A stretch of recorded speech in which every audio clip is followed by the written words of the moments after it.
Am I audible? Yes, you are audible. Go ahead.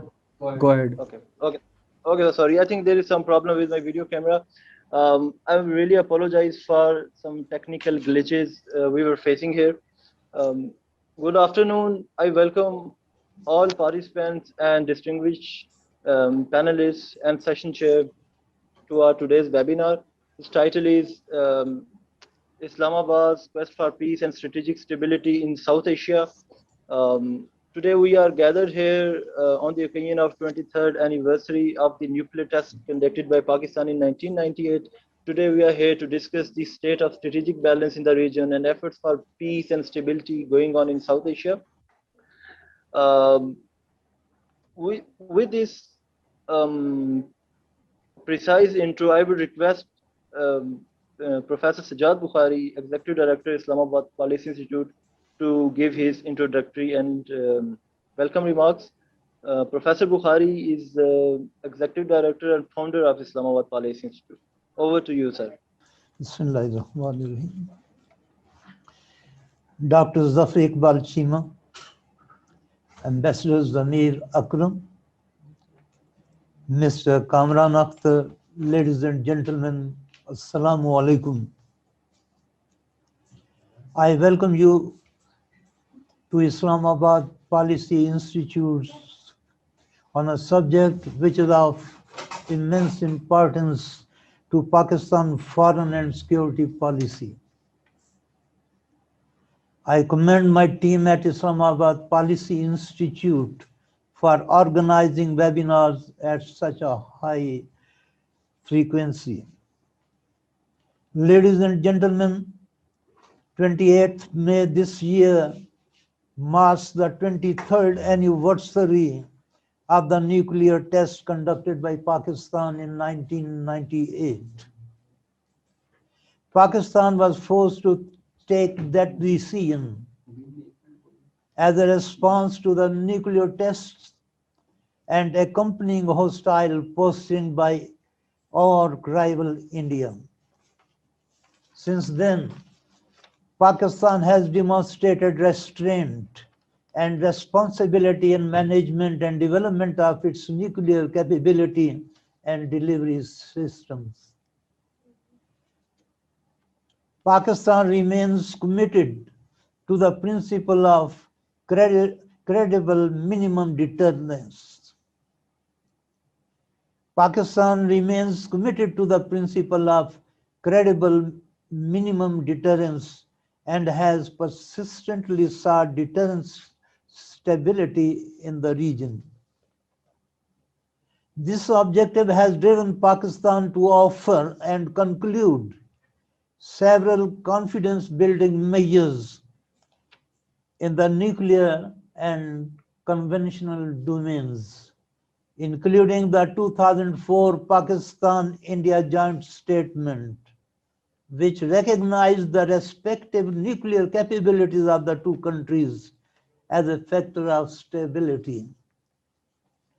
Pakistan has consistently signaled its willingness to consider further measures for risk reduction and avoidance of arms race in the region. Significantly, in the interest of maintaining peace and stability in the region, Pakistan proposed a strategic restraint regime with these mutually reinforcing elements, that is conflict resolution, nuclear and missile restraint, and conventional balance. Ladies and gentlemen, in South Asia, strategic stability has been undermined by policy driven by strategic interest of an individual state and commercial consideration of major powers. A case in point is the India-US civil nuclear deal and the subsequent discriminatory waiver granted to India by the NSG. This enabled India to pursue aggressive military doctrines and force posture against Pakistan. Over past decade, India has emerged as the largest importer of conventional military hardware and acquired destabilizing capabilities. These include operationalizing of cold start doctrine, acquisition of ballistic missile defense systems, operationalizing nuclear submarines, leading to nuclearization of the Indian Ocean, development and testing of anti-satellite weapons, and continuous increase in sophistication of diverse delivery systems and weapons. Meanwhile, New Delhi has regularly resorted to warmongering and issued nuclear threats, including for short-term domestic electoral gains.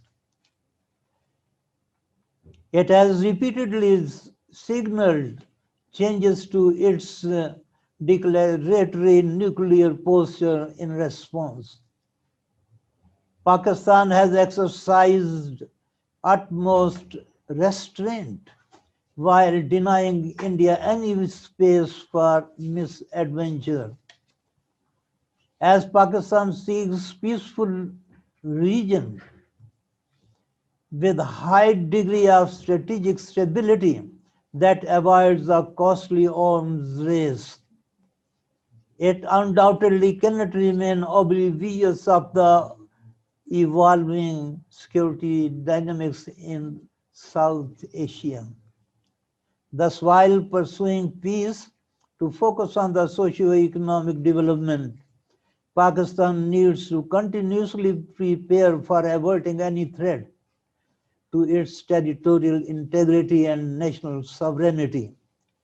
Every year, May 28 reminds us of this lesson. With these remarks, I look forward to a fruitful discussion. I thank you all.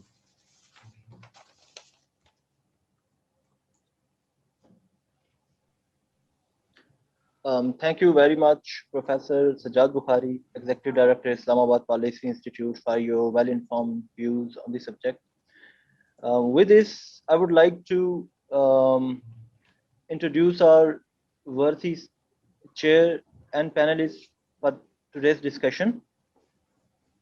Our session chair for today's event is Dr. Zafar Iqbal Chima, who is President, Executive Director of Strategic Vision.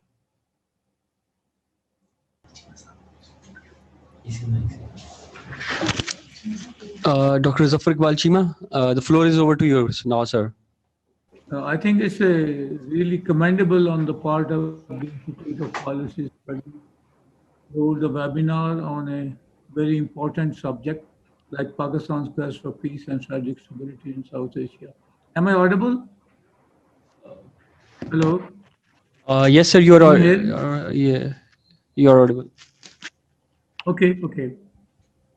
I think it's a very important subject on which the IPI is holding a webinar, that Pakistan's quest for peace and strategic stability in South Asia.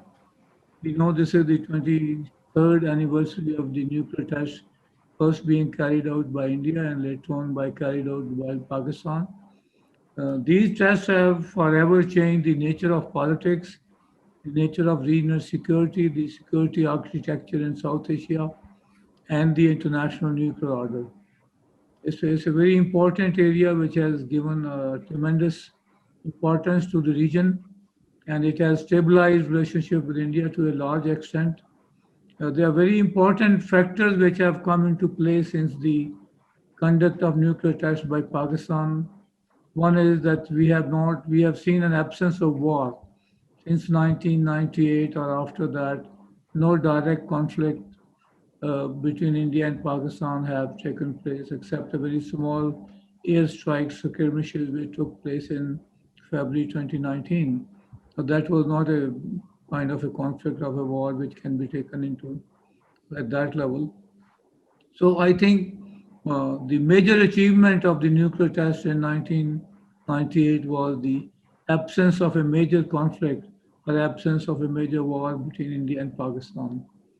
I could go on to explain these impact of the nuclear test in South Asia, but we have already had lost some time due to a technical glitch. So I would give my remarks later on, and I would not stand between the very distinguished speaker which the IP has organized the seminar, webinar, and I will request uh, the host to kindly request the next speaker.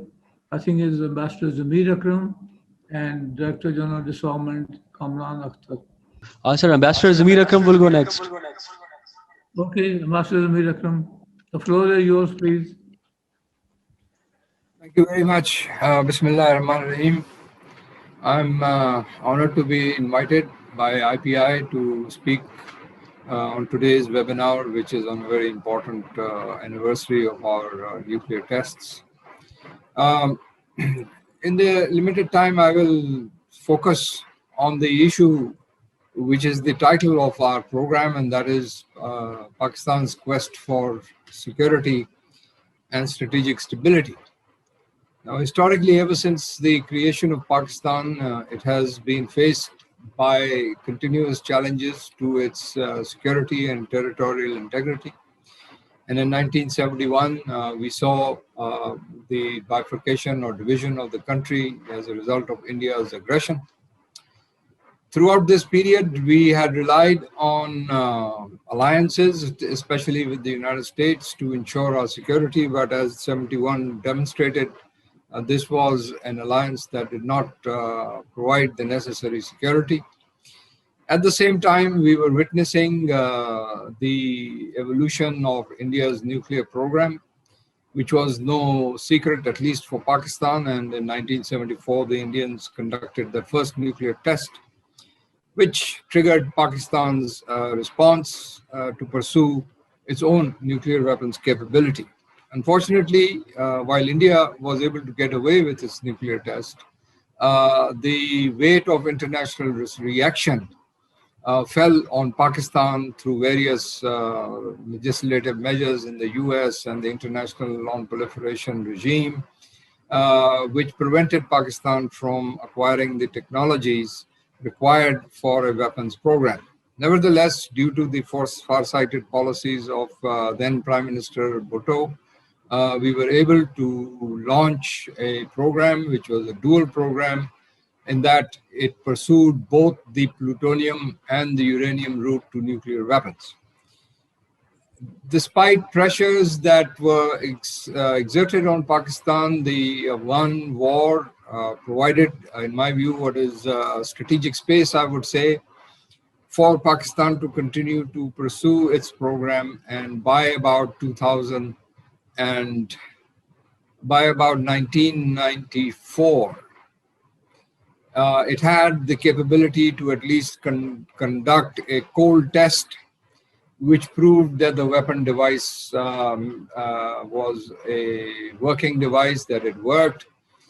And this virtual deterrence, I would call it, or non-weaponized deterrence, as others have called it, was a very significant part to start maintaining peace, or at least preventing war, large-scale war, between India and Pakistan, as we saw happening in during the Indian exercises, brass tacks exercises in 1986-87, and then again after the Kashmiri uprising started in January 1990 between the two countries. So we have witnessed this virtual deterrence in place, which was then brought into the open following India's nuclear tests in 1998. At that time, when Pakistan detonated its nuclear devices, it tested both its uranium and its plutonium weapons. But we also offered a strategic restraint regime to the Indians while enunciating our doctrine of credible minimum deterrence. However, the Indians who had also announced their doctrine, also called credible minimum deterrence, but the specifics of the Indian doctrine was such that it was anything but minimum. And so, for that reason, the Indians refused to accept the strategic restraint regime that Pakistan had offered on nuclear and missile restraint, among other measures of restraint. And so, with the exception of a few confidence-building measures, the situation in South Asia remained on a razor's edge because the Indians had indicated their desire to continue building up their nuclear or strategic capabilities. Even so, the fact that deterrence had come into play was demonstrated by the 1998 Kargil conflict, and then soon thereafter by the 2001-2002 confrontation between India and Pakistan. But what the lessons that India drew from these two confrontations was that they could still try and find space for limited war under the nuclear threshold. The purpose of this thinking was to ensure that India's advantage in terms of numerical advantage in terms of conventional weapons over Pakistan could be reinforced, or the salience could be revived. And the cold start doctrine became operational over the next few years from about 2004 onwards. As a result of this cold start doctrine seeking limited war below the nuclear threshold, Pakistan was forced to rethink its strategic options and came up with the policy of full spectrum deterrence, which implies deterrence at all levels, at the operational level, at the tactical level, and at the strategic level. This full spectrum deterrence required development of technologies involving not only large or counter-value nuclear weapons, but also smaller weapons that could be used in battlefield or tactical level conditions. Pakistan also developed the Nasr missile, the short-range Nasr missile, for use in such tactical or operational level conflicts. As a result of full spectrum deterrence, India's cold start doctrine was in fact nullified, it was neutralized, and the Indians have since then tried to evolve a new thinking, in my view, a new thinking which is now relying more and more on a preemptive first strike, what they call a disarming preemptive first strike against Pakistan, which theoretically at least, is aimed at destroying Pakistan's nuclear arsenal in a first strike, while India's ballistic missile defense and its sea-based second strike capability would be utilized to negate or neutralize any remaining Pakistani nuclear weapons that could be used after surviving or after undergoing an Indian first strike. But this is dangerous thinking. It is unrealistic because as part of full spectrum deterrence, Pakistan has now also developed the capability to penetrate the Indian ballistic missile defense system, and it has also developed its own sea-based second strike deterrent capability. Together with this is the development of the Shaheen long-range missiles or intermediate-range missiles that cover the whole of Indian territory, including its islands of Andaman and Nicobar. So, in our view, we have, in response to the Indian doctrines of cold start and then a preemptive first strike, managed to evolve capabilities that continue to maintain strategic stability, although this strategic stability is tenuous, it is always being tested. And this is the important point, that as we go ahead, as we look to the future, deterrence will continue to be maintained because it's the very nature of deterrence that it is a dynamic concept. This requires Pakistan to continuously upgrade its deterrence capabilities in line with what is happening across the border in India. Only then will we be able to ensure our security, and only then will a credible deterrence posture will come to prevail in this region. Recently, as was mentioned, the Indians have tested an anti-satellite weapon, and they are also working on involving or integrating new warfare technologies such as cyber warfare, artificial intelligence, robotics, lethal autonomous weapons, etc., in their arsenal. And for this, they are again relying on their strong relationship with the United States, which has, since the Bush administration, tried to build up India as a strategic counterweight to China. And as the American-Chinese relationship continues to deteriorate and the confrontation between them continues to grow, the partnership between the US and India becomes more and more stronger. Already the Americans and the Indians have signed 4 foundational agreements which greatly enhance both qualitatively and quantitatively India's strategic capabilities and its intelligence capabilities. So these are the changes that Pakistan will need to respond to as we look at the future, and we cannot afford to remain complacent about the challenges that are emerging at this time.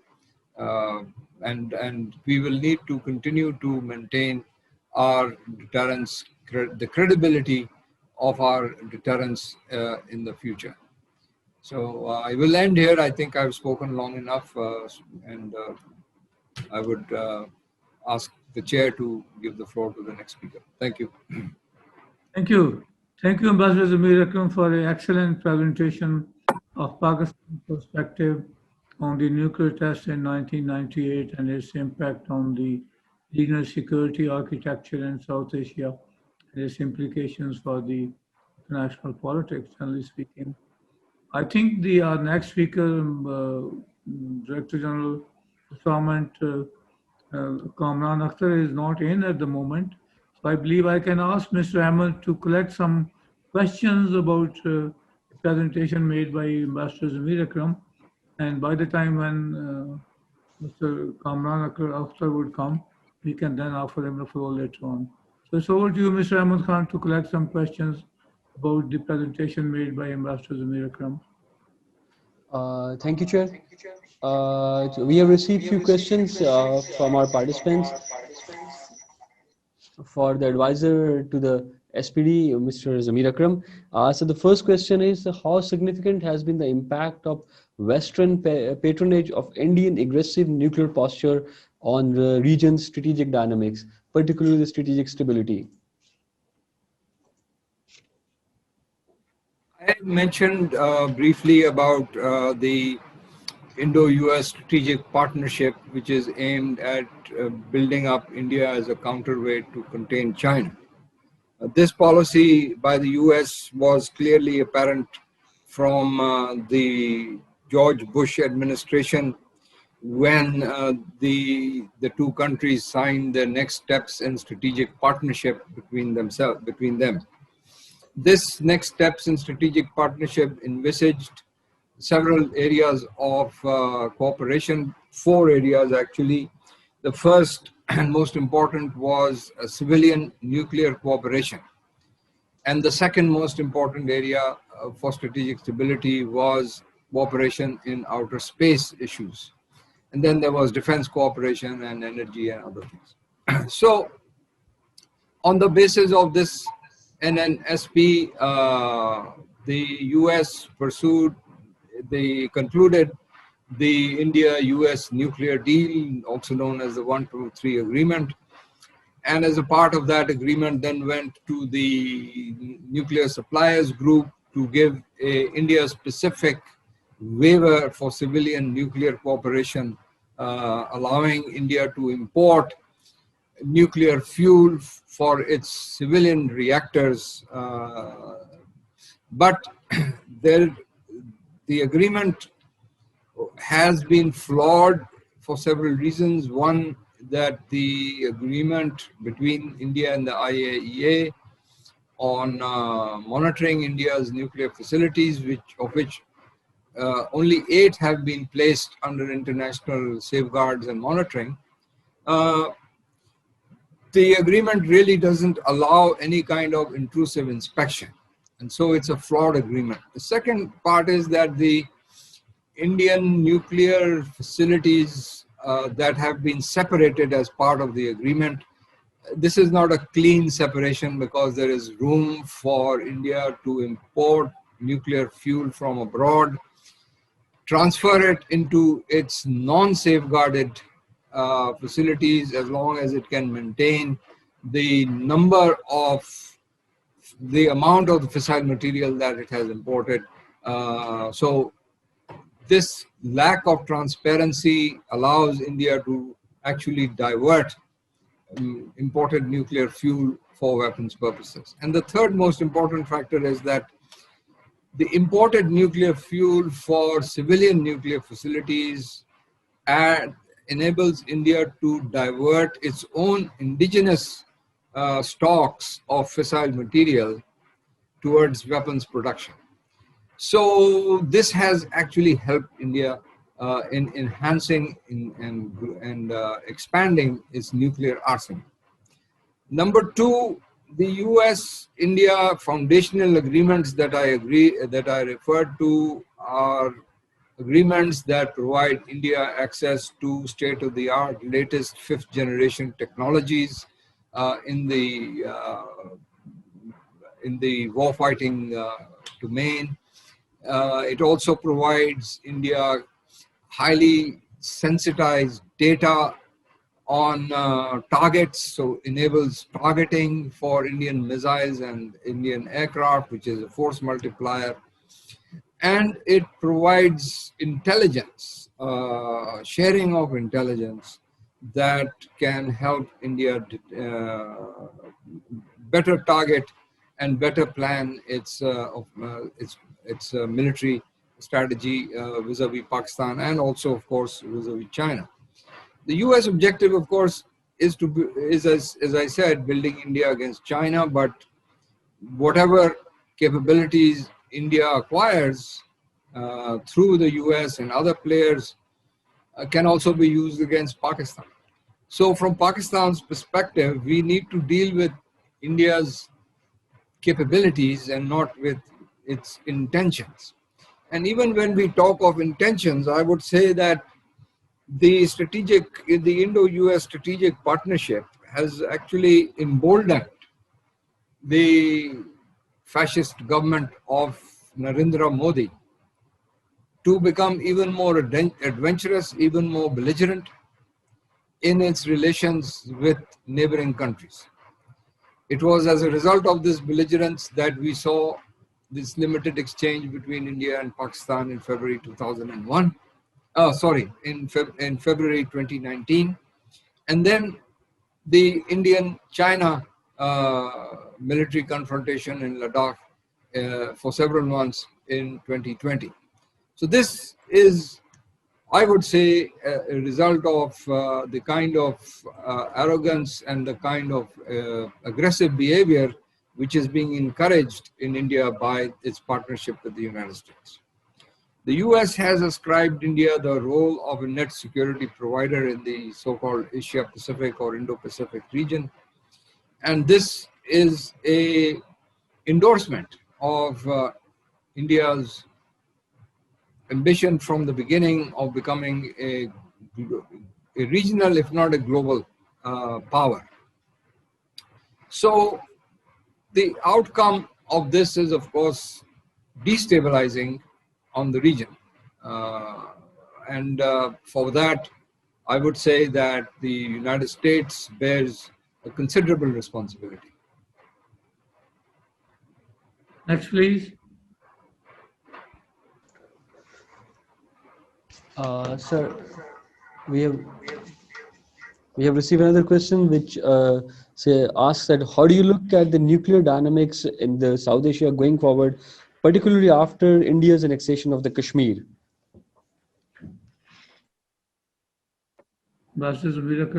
I think that the Indian annexation of Kashmir, as well as the Indian government's policies towards the Indian minority, the Indian Muslim minority, are all manifestations of this aggressive behavior that has been encouraged by the Indo-US strategic partnership. Now, recently, we have heard about some kind of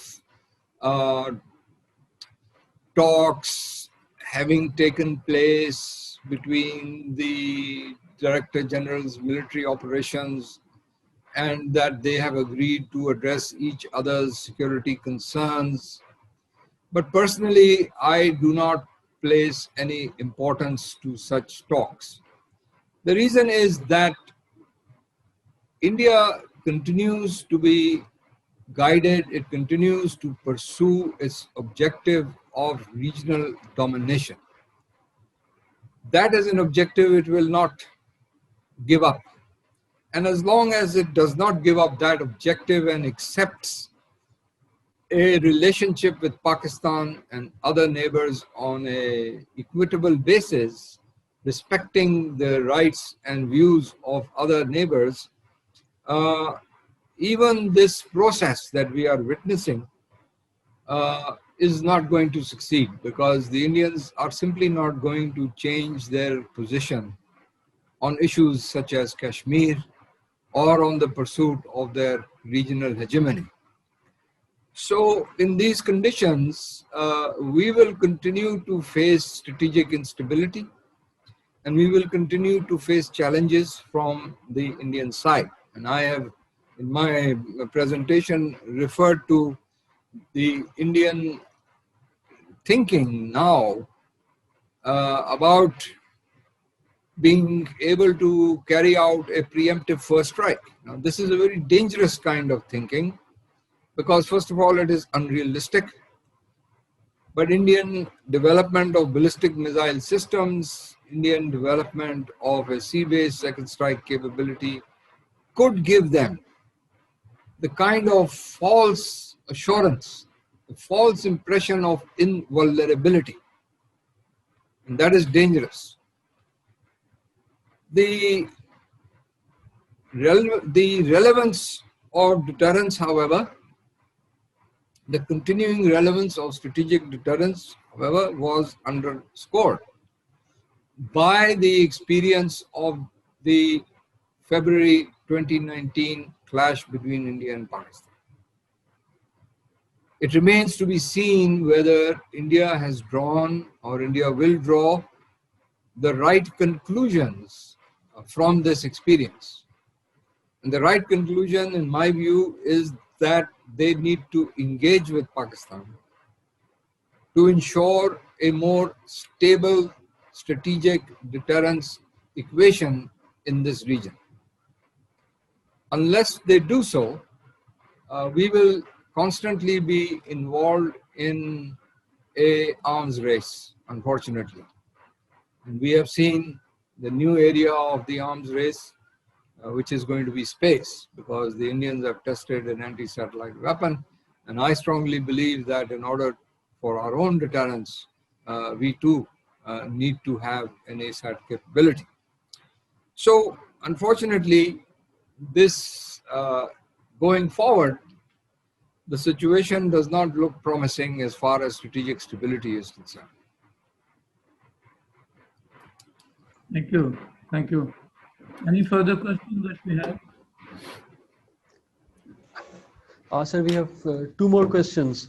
One is related to the ASAT. So you said that Pakistan will have to respond to India's development of ASAT, cyber technologies, artificial intelligence.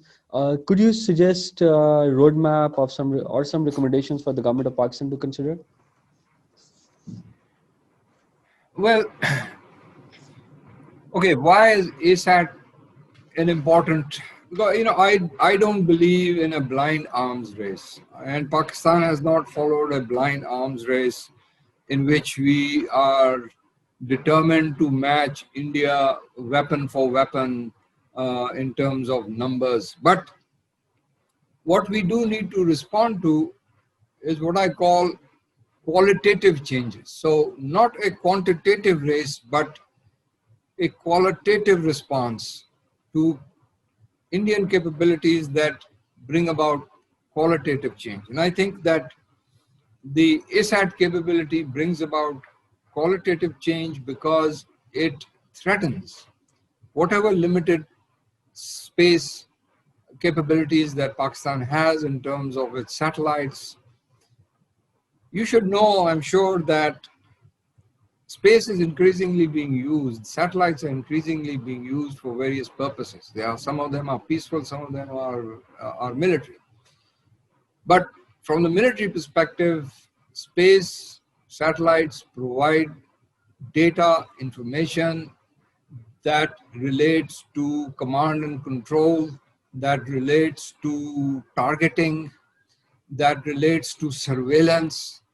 So these are all areas where the opponent can degrade the capabilities of the target country. And although we have only a few satellites in space, we must protect them. And the only way that you can protect them is by having the capability to threaten the opponent's capabilities. That is deterrence. And as long as we do not have that kind of deterrence, our capabilities in space will be under threat. Now, in terms of technology, it is not a really big leap in technology for Pakistan to develop ASAT weapons.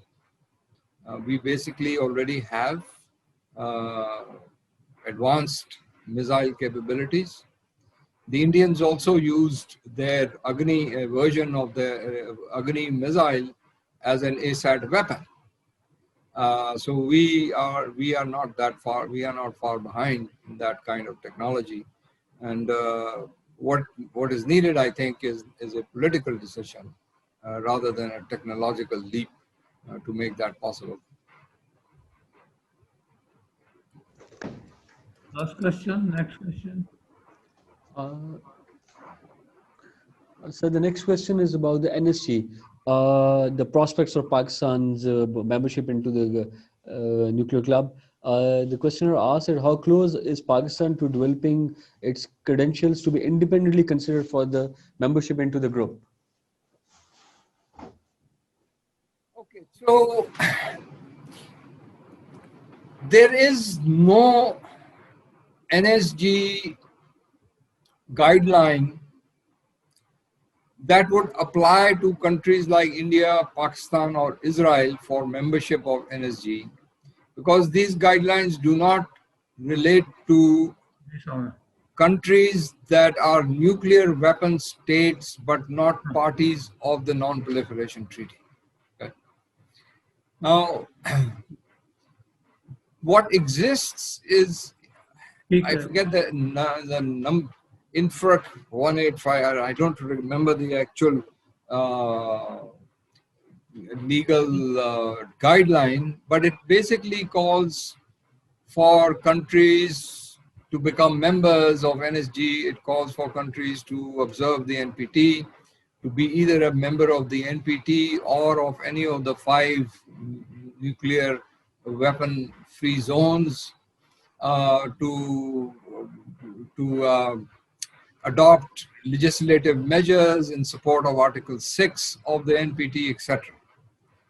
Now, there is no, as I said, there is no criteria for nuclear weapon states, non-parties of the NPT, to become members of the NSG. So the US, which has been supporting and promoting the Indian membership, has argued that India's track record of non-proliferation, which in my view is a very dubious track record, but in any case, the Americans are pushing the so-called credentials, the non-proliferation credentials of the Indians, as sufficient basis for them to become members of the NSG. Other countries, however, are not fully convinced, particularly China, which is asking for a 2-step approach, which is that first, the criteria that would apply to such countries should be agreed upon by consensus, because the NSG works on the basis of consensus. And the second step would then be to consider the individual membership applications of India and Pakistan. Now, as of now, despite having this issue having been taken up at the Seoul summit in 2015, there is no agreement on the criteria, which has to be legal, political, and strategic or or technical. So 3 criteria. It has to be legal, technical, and political.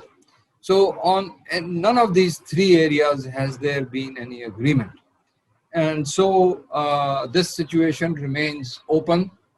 However, having said that, I also want you to know 2 things. First, since the NSG makes its decisions by consensus, the idea that India should become a part, which is being pushed by the US and its partners, is a political decision.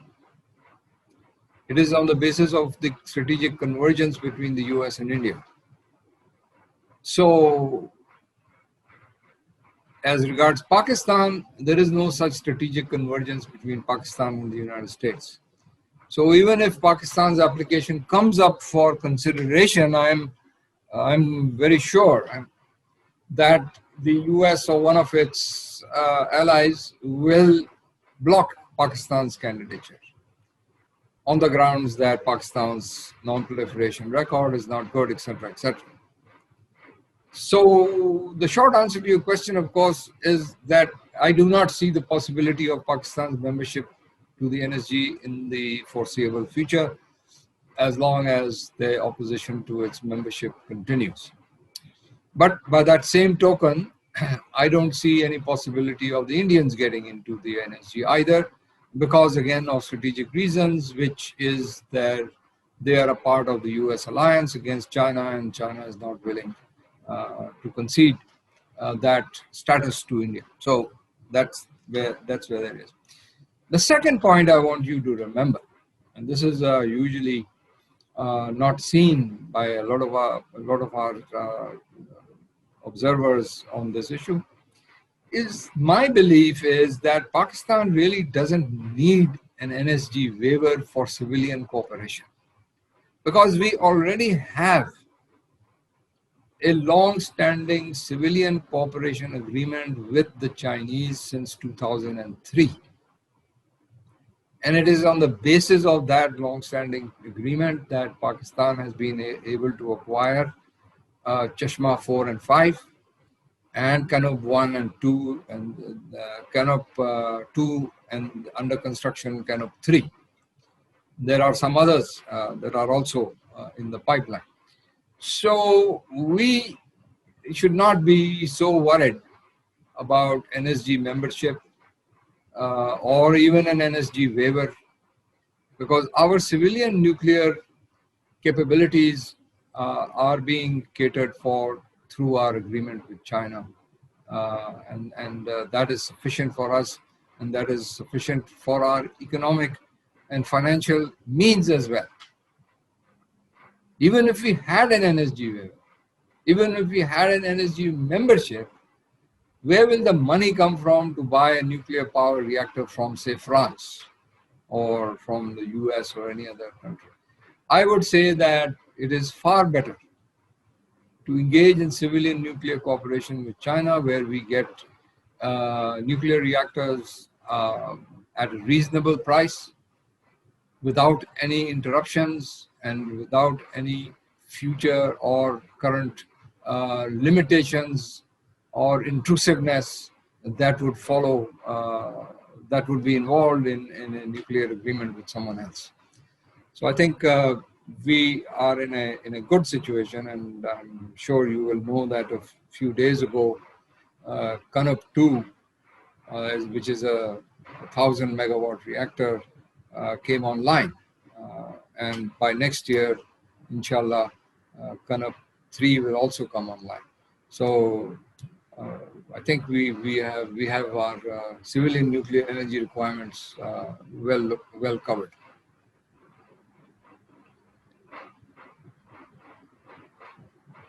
Thank you, Ambassador Zabir Akram, for an excellent presentation of the Pakistan's perspective and a very credible answer to the questions that has been raised about that presentation.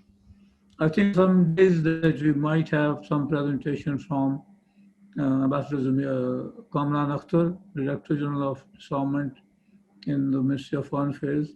By the time I'll make some concluding remarks, and then we'll see whether he's available or not to make some presentation.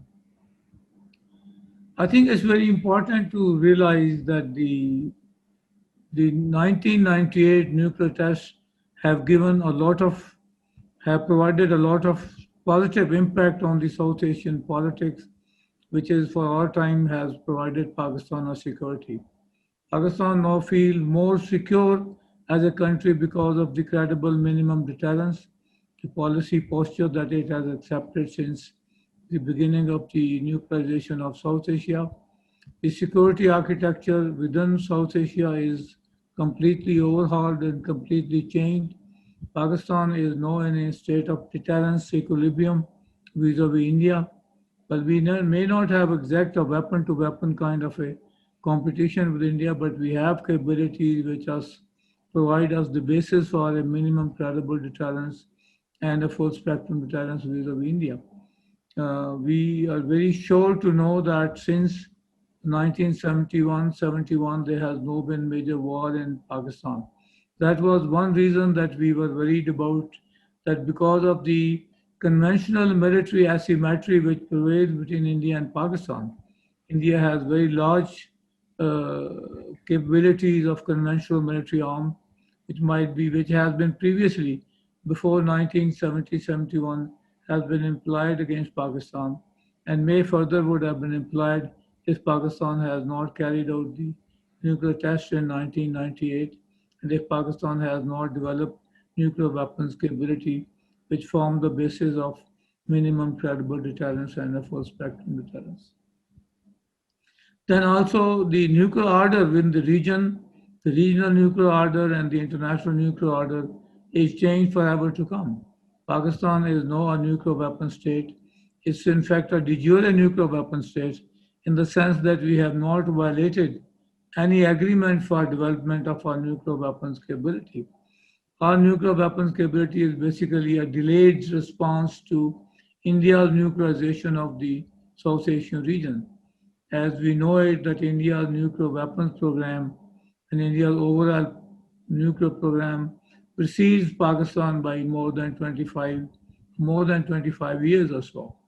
India conducted its first nuclear test, as Ambassador Zabir Akram has highlighted very importantly, that India carried out its first nuclear test in May 1974. and that was which has a kind of a catalyst on the Pakistani nuclear weapons capability.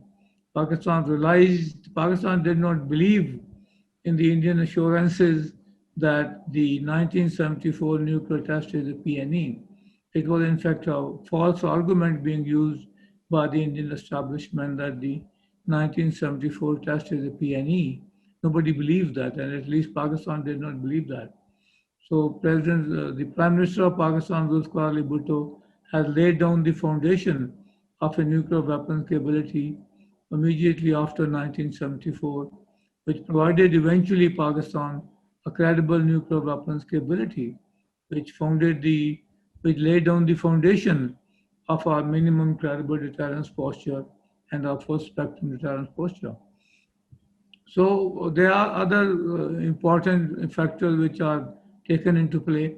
That Pakistan is now a nuclear weapon state, and Pakistan is among the 9 countries in the world which now possess a nuclear weapons capability. There are 5 P5 which have a nuclear weapons capability. We have Pakistan as a part of the T3 countries, Pakistan, Israel, and India, which possess nuclear weapons. And we know that South Korea also possesses nuclear weapons capability. In Pakistan's case, is very different than South Korea and the Israelis. That Pakistan has tested nuclear weapons capabilities and has declared itself as a nuclear weapons state. This is not a clandestine program. This is an open program, and Pakistan reserves the right to have its nuclear weapons capability. We do not need any license from any country, maybe Western or any country, United States of America, that we do not need a license to have a nuclear weapons capability.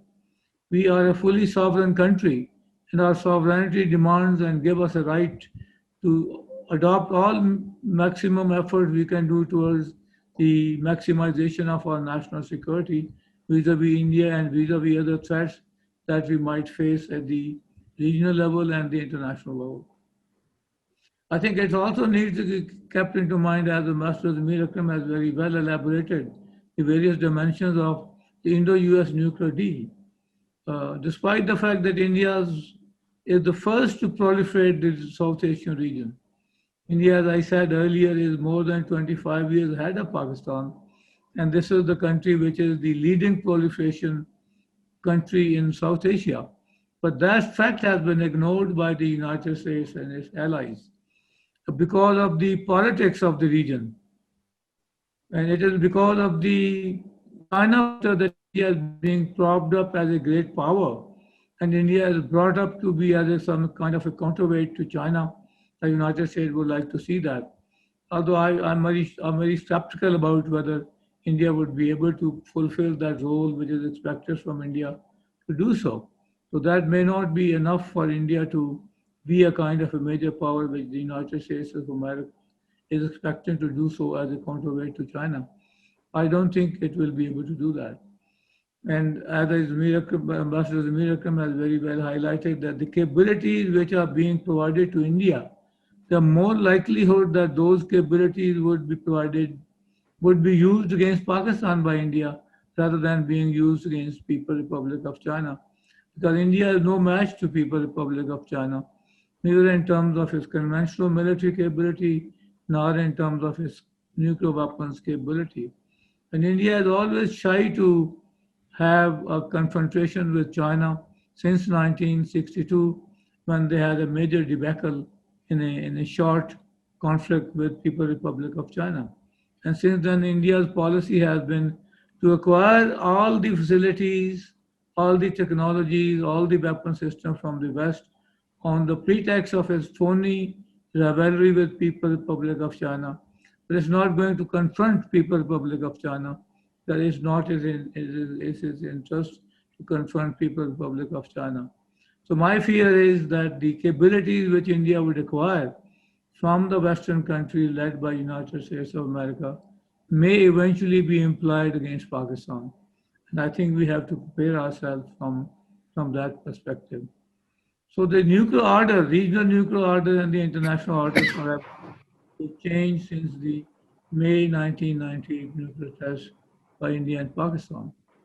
I think another important assurance for the Pakistani national security is that there is no major war, there is no threat or no fear of a major war in South Asia. India's superiority in conventional military capability is counterbalanced by Pakistan's acquisition of a nuclear weapons capability. The principle, the posture of minimum credible deterrence and the full spectrum deterrence fully caters for India's threat to Pakistan. And India is in fact no more a major threat to Pakistan in terms of its conventional military capability or even in terms of nuclear weapons capability. I agree with Ambassador Zamir Akram that India's threat of a preemptive first strike against Pakistan is highly exaggerated and is going to be not a credible threat to Pakistan in the sense that the possibility of Pakistan has a second strike capability, and because of the availability of second strike capability, Pakistan will be able to divert or deter the threat from India. And we have also developed Nasr missile, which basically is a credible response to India's conventional military threat to Pakistan. And the Cold Sword Doctrine, as has been very well highlighted, that the Cold Sword Doctrine has been diverted by Pakistan development of short-range ballistic missiles or the tactical weapons as we call them. So I think Pakistan on the conventional military basis and on the nuclear weapons basis is now fully protected from Pakistan, and it shows the requirement of peace. There is a state of cold peace between India and Pakistan. But India would never give up its policy of aggression, aggressive posture being maintained against Pakistan, and one or the other because of its because of its uh,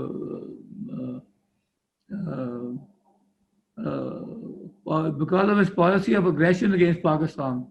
India continues to do something against Pakistan under one pretext or the other, like we have seen February 2019 airstrike against Pakistan, and Pakistan's response was very credible against that. So the Cold Sword Doctrine has been now being diverted by Pakistan development of the tactical nuclear weapons and the short-range ballistic missiles which have been developed by Pakistan, which augment its minimum credible deterrence into a full spectrum deterrence. So we will not be able to threaten by India in the. Secondly, I think the question of splendid first strike is a hoax.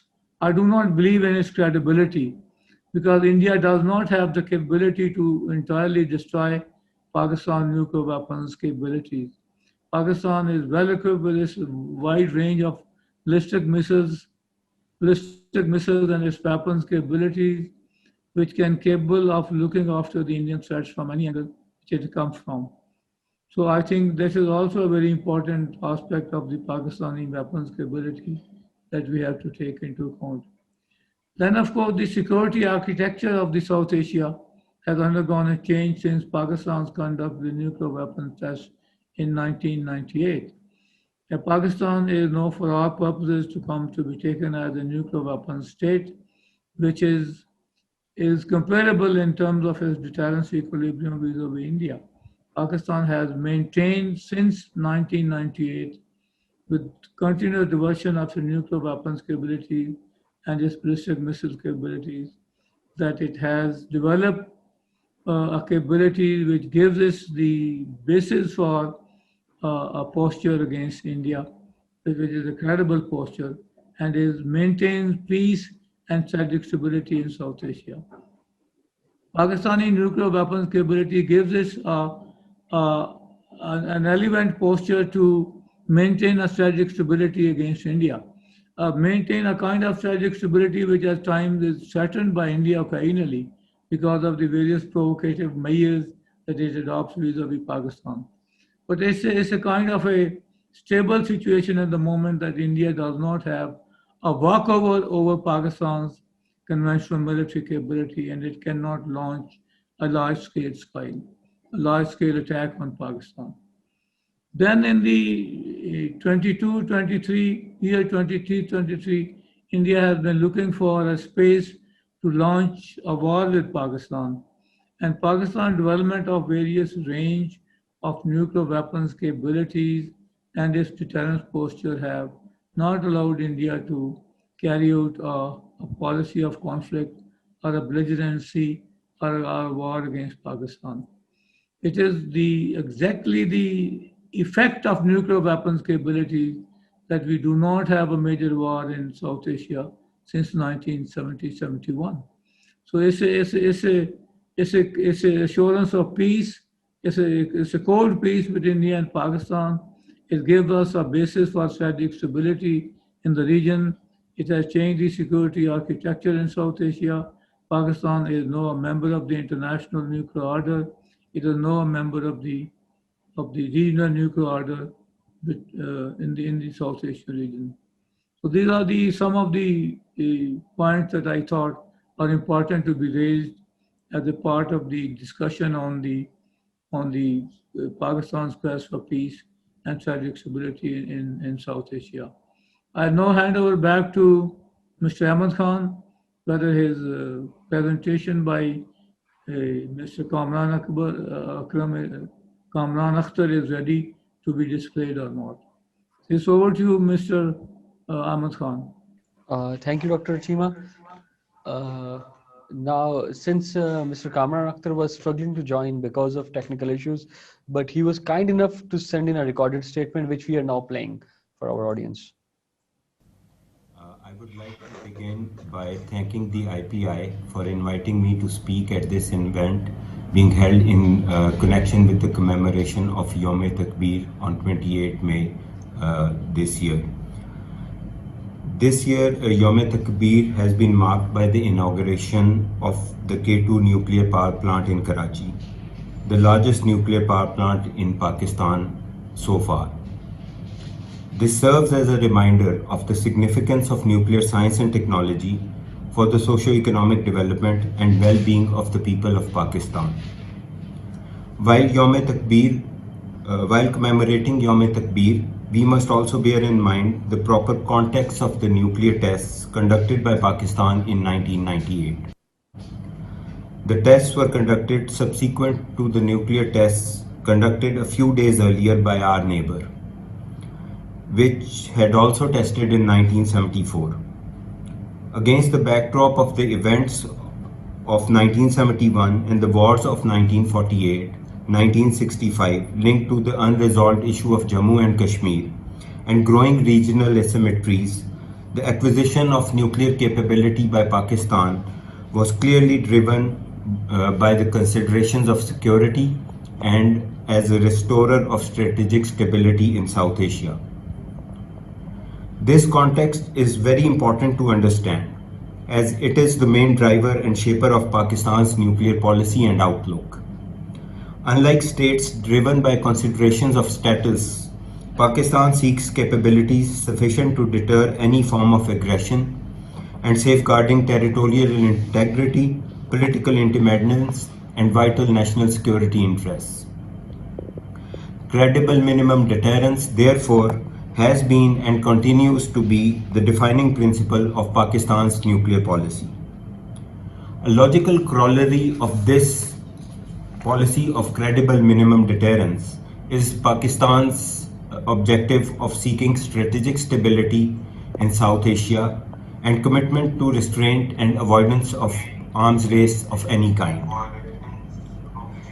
As a medium-sized state, Pakistan supports a strong norm-based global order which limits the freedom of arbitrary action of more powerful states and unrestrained pursuit of security by them.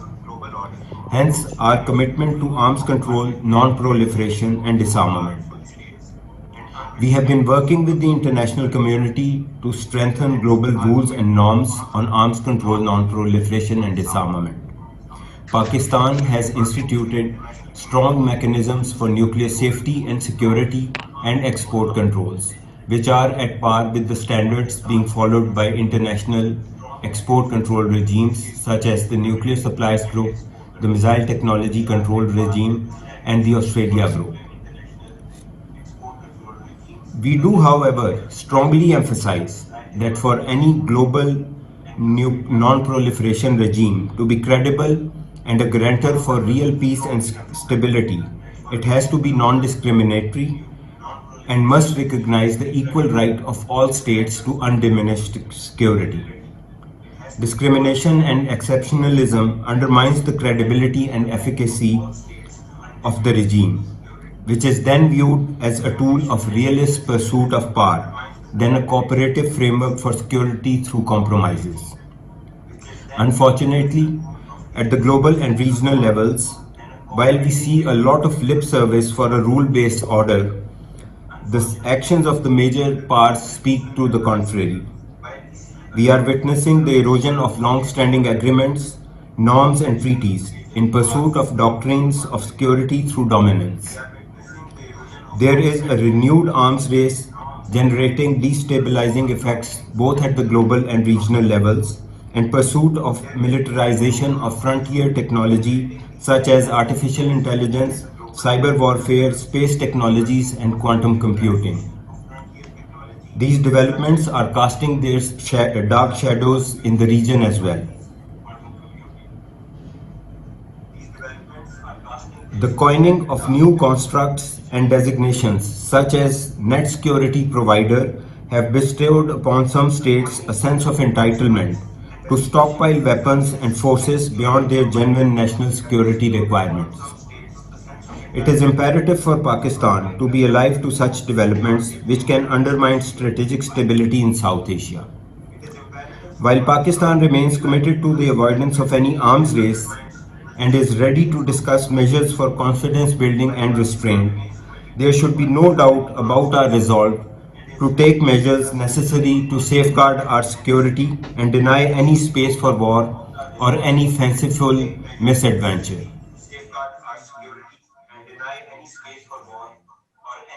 The genesis of Pakistan's nuclear program was in the pursuit of peaceful uses of nuclear technology for socio-economic development and welfare of its people. As we stand now, the Pakistan Atomic Energy Commission is employing nuclear technology for the service of the people of Pakistan in the areas of public health, agriculture, nuclear power generation, and industry. We will continue to enhance these capabilities and pursue socio-economic development of the people of Pakistan and the achievement of sustainable development goals through nuclear science and technology. We are open to international cooperations in this regard, and we feel that Pakistan, as a country with a sizable civilian nuclear program and abilities to supply items, services, and technologies in the nuclear domain, also qualifies for the membership of the Nuclear Suppliers Group, which will be mutually beneficial both for the group as well as for Pakistan. We look forward to working with the international community for the further strengthening of the global non-proliferation regime. Thank you. Sir, with this we come to the end of our webinar. I thank everyone for the participation, particularly our esteemed speakers and the chair.